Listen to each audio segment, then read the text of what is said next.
lactose sugar in it, and it tastes like you're drinking raisin bread or something like that. I don't know.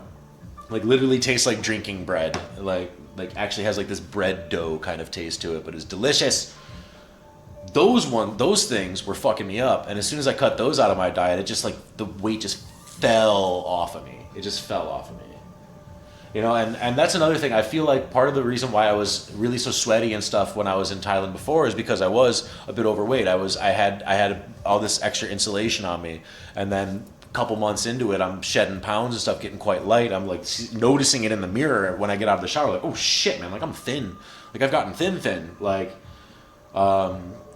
it's actually kind of a straight line except for this little cookie pouch I have still. You know, I just need to do fucking crunches to get rid of that shit or whatever. You know, but that, and then from that point forward, I wasn't as warm all the time.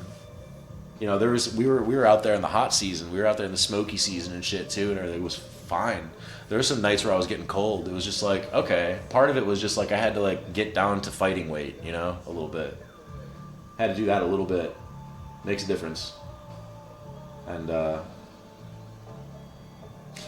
diet change was a big thing for sure, you know, like I said with the drinks, but also just like I wasn't eating bread, I wasn't eating, you know, there's definitely a lot of sugar in Thai food, that's for sure, but the kind of food I was eating was stuff with, most of the time, with not too many sauces, you know, or I was eating like simple soups or steamed chicken and stuff like that, you know. So I was eating stuff that wasn't very sugary. Maybe the steamed chicken has that little thing of sauce and you can put a little, you know what I mean? So it's not that much sugar, you know, like compared to eating an average meal in Europe, you know, there's a lot of sugars in the breads and all this other stuff and the sauces and whatever. So I was eating pretty lean when I was there, you know. But it's funny, it was blowing my mind that I was like shedding pounds like crazy, eating nothing but like fried pork and sticky rice and you know, so like broth and yeah, lots of rice. But also I was eating well, man. I was eating a good mix of stuff. I was feeling like there was like, it was more than just like color coming to my skin from the sun. It was also just like just even the texture of my skin and everything was getting better from being out there and stuff. And the food, I was just more natural diet, and not even like by having to like, oh, I only shop you know, biological. That's the Dutch way of saying it, like organic. You know, I only eat organic food and you know, that kind of stuff. It's like you go over there and it's just like the food is of that quality already.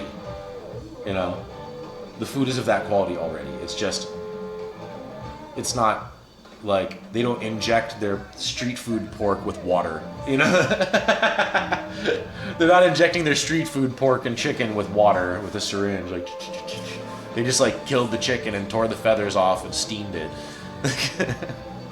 Yeah.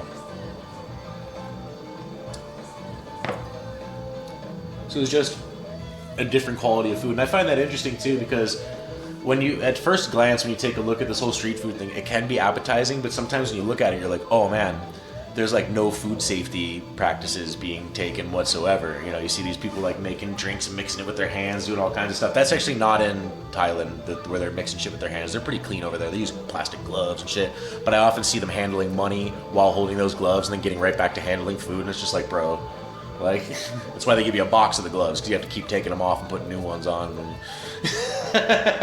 you know, but at least they're not like stirring drinks with their hands, like, you know, here's your yogurt drink. Let me just scrape it off on my hand and hand it to you. You know,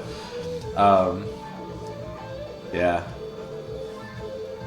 And to be fair, in America, I've seen people do that shit too. I've seen people do that shit at Subway, where they fucking take your money and with the gloves on and stuff. Little things you acclimatize to the sun, which helps for the conditions. Yeah, and I love it. Once, dude, I'm telling you, Hawthorne, once I like got used to it, like it was still hot. It was still hot.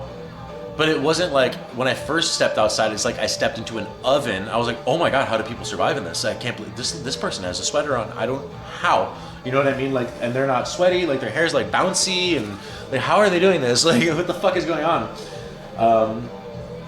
Yeah. It was astonishing to see at first, and then after a few months I was like, oh, I get it. You do just get used to it. And then and I was thinking like, I'm never gonna get used to this, and then like 1 week it just started feeling okay. And then like there was 1 week when it got a little cold. It had that little cold snap, that northern wind cold snap. and I was too cold. And I was like, oh, I did my temperature like preference did change because now it's like 29 and I'm way too cold. You know, like this sucks.